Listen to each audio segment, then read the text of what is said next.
Есімім Ардақ, самғау жобасының жетекшісімін.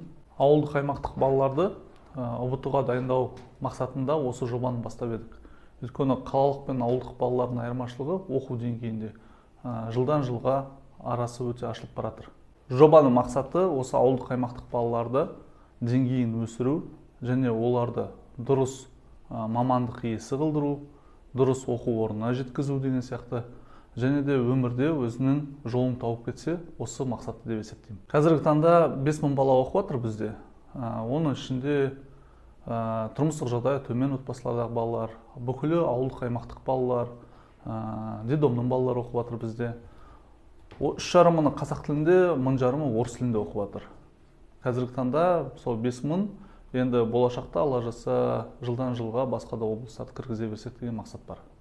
Былтыр біз 300 бала оқыттық тестовый вариантта. Соның 48% грантқа түсті. 30-ға таманы әрбір колледждерға түсті. Қазіргі керек мамандық бойынша. Қазіргі таңда сол 5000 бала енді бұйыртса, тағы да сондай бір жетістікке жетсек, бұл өте жақсы деп есептеймін.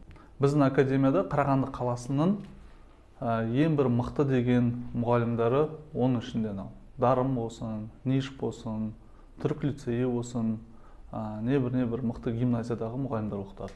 Сонымен қатар бізде профориентатор бар, психологтар да бар, сосын балалармен жұмыс істейтін тьюторлар бар.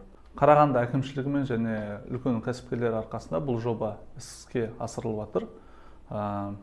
Жылдан жылға осындай жобалар көбейеді деген үміттемін.